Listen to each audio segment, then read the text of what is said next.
कैसे हैं आप सब। आशा करती हूँ आप सब अच्छे होंगे, स्वस्थ होंगे। स्वागत है आपका इस कक्षा में। आइए आज हम पढ़ते हैं हिंदी का पाठ 19 गिल्लू। प्रस्तुत पाठ में बताया गया है कि हमें जीव जंतुओं के प्रति प्रेम तथा दया का भाव रखना चाहिए।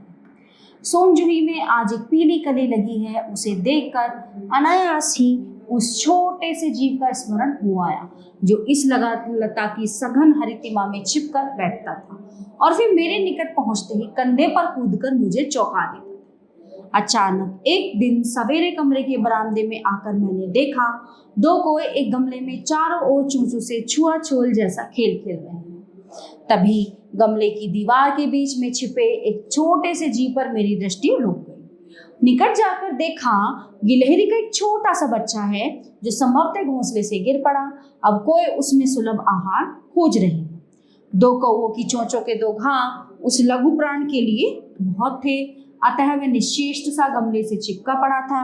सबने कहा कि कोए की चोंच का घाव लगने के बाद वो बच नहीं सकता, अतः इसे ऐसे ही रहने दिया जाए, परंतु मन नहीं माना। उसे हौले से उठाकर अपने कमरे में ले आई, फिर रुई से रक्त पोंछकर घावों पर पेंसिलिन का मरहम लगाया। रुई की पतली सी बत्ती दूध में भिगोकर उसके नन्हे से मुंह में लगाई गई, पर मुंह खुल न सका और दूध की बूंद दोनों ओर लुढ़क गई। कई घंटों के उपचार के उपरांत उसके मुंह में एक बूंद पानी टपकाया जा सका। तीसरे दिन वो इतना अच्छा और आश्वस्त हो गया कि मेरी उंगली अपने दो नन्हे पंजों से पकड़कर नीले कांच के मोतियों जैसी आंखों से इधर उधर देखने लगा। 3-4 मास में उसके स्निग्ध रोए, झब्बेदार पूंछ और चमकीली आंखें सबको विस्मित करने लगी। हमने उसकी जातिवाचक संज्ञा को व्यक्तिवाचक का रूप दे दिया और इस प्रकार हम उसे गिल्लू कहकर बुलाने। मैंने फूल रखने की एक हल्की डलिया में रुई बिछाकर उसे तार से खिड़की पर लटका दिया। वहीं 2 वर्ष गिल्लू का घर था। वो स्वयं हिलाकर अपने घर में झूलता और अपनी कांच के मनकोसी आंखों से कमरे के भीतर और खिड़की से बाहर न जाने क्या देखता समझता था, परंतु उसकी समझदारी और कार्यकलाप पर सबको आश्चर्य था। जब मैं लिखने बैठती तब अपनी ओर मेरा ध्यान आकर्षित करने की उसे इतनी तीव्र इच्छा होती थी कि उसने एक अच्छा उपाय खोज निकाला। वह मेरे पैर तक आकर सिर से पर्दे पर चढ़ जाता और फिर उसी तेजी से उतरता। उसका यह दौड़ने का क्रम तब तक चलता जब तक मैं उसे पकड़ने के लिए ना उठती। कभी मैं गिल्लू को पकड़कर एक लंबे लिफाफे में इस प्रकार रख देती कि अगले 2 पंजों और सिर के अतिरिक्त सारा लघु भाग लिफाफे के भीतर बंद रहता। इस अद्भुत स्थिति में कभी कभी घंटों मेज पर दीवार के सहारे खड़ा रहकर वो अपनी चमकीली आंखों से मेरा कार्यकलाप देखा करता। भूख लगने पर चिक-चिक करके मानो वो मुझे सूचना देता और काजू या बिस्किट मिल जाने पर उसी स्थिति में लिफाफे से बाहर वाले पंजों से पकड़कर उसे कुतरता रहता। फिर गिल्लू के जीवन का प्रथम वसंत आया। नीम चमेली की गंध मेरे कमरे में हौले हौले आने लगी। बाहर की गिलहरियां खिड़की की जाली के पास आकर चिक चिक करके न जाने क्या कहने लगी। गिल्लू को जाली के पास बैठकर अपने पन से बाहर झांकते देखकर मुझे लगा कि इसे मुक्त करना आवश्यक है। मैंने कीली निकालकर जाली का एक कोना खोल दिया और इस मार्ग से गिल्लू ने बाहर जाने पर सचमुच ही मुक्ति की सांस ली। इतने छोटे जीव को घर में पले कुत्ते बिल्लियों से बचाना भी एक समस्या ही थी। आवश्यक कागज पत्रों के कारण मेरे बाहर जाने पर कमरा बंद ही रहता। मेरे कॉलेज से लौटने पर जैसे ही कमरा खोला गया और मैंने भीतर पैर रखा, वैसे ही गिल्लू जाली के द्वार से भीतर आकर मेरे पैर से सिर और सिर से पैर तक दौड़ लगाने लगा। तब से वो नित्य का क्रम हो गया। वो रोजाना ऐसी करने लगा। मेरे कमरे से बाहर जाने पर गिल्लू की खिड़की से बाहर चला जाता और दिन भर गिलहरियों के झुंड का नेता बना।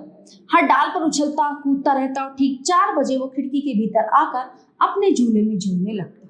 मुझे चौंकाने की इच्छा उसमें न जाने कब और कैसे उत्पन्न हो गई थी। कभी फूलदान के फूलों में छिप जाता, कभी पर्दे की चुनर में और कभी सोनजूही की पत्तियों में।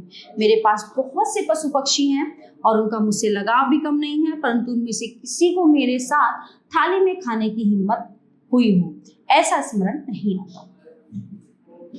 गिल्लू इनमें अपवाद था। मैं जैसे ही खाने के कमरे में पहुंचती वो खिड़की से निकलकर आंगन की दीवार बरामदा पार करके मेज पर पहुंच जाता और मेरी थाली में बैठ जाना चाहता। बड़ी कठिनाई से मैंने उसे थाली के पास बैठना सिखाया, जहां बैठकर वो मेरी थाली में से एक एक चावल उठाकर बड़ी सफाई से खाता रहता। काजू उसका प्रिय खाद्य था और कई दिन काजू न मिलने पर वो खाने की अन्य चीजें या तो लेना बंद कर देता था या झूले के नीचे फेंक देता था। उसी बीच मुझे मोटर दुर्घटना में आहत होकर कुछ दिन अस्पताल में रहना पड़ा। उन दिनों जब मेरे कमरे का दरवाजा खोला जाता, गिल्लू अपने झूले से उतरकर दौड़ता और फिर किसी दूसरे को देखकर उसी तेजी से अपने झूले में जा बैठता। सब उसे काजू दे जाते, परंतु अस्पताल से लौटकर जब मैंने उसके झूले की सफाई की तो उसमें काजू भरे मिले, जिससे ज्ञात हुआ कि वो उन दिनों अपना प्रिय खाद्य कम खाता रहा। मेरी अस्वस्थता में वो तकिए के सिरहाने बैठकर अपने नन्हे नन्हे पंजों से मेरे सिर और बालों को इतने हौले हौले सहलाता रहता कि उसका हटना एक परिचारिका के हटने के समान लगता। गर्मियों में जब मैं दोपहर में काम करती रहती तो गिल्लू न बाहर आता न अपने झूले में बैठता। उसने मेरे निकट रहने के साथ गर्मी से बचने का एक सर्वथा नया उपाय खोज निकाला था। वो मेरे पास रखी सुराही पर लेट जाता और इस प्रकार समीप भी रहता और ठंडक में भी रहता। गिलहरियों के जीवन की अवधि 2 वर्ष से अधिक नहीं होती, अतः गिल्लू की जीवन यात्रा का अंत आ ही गया।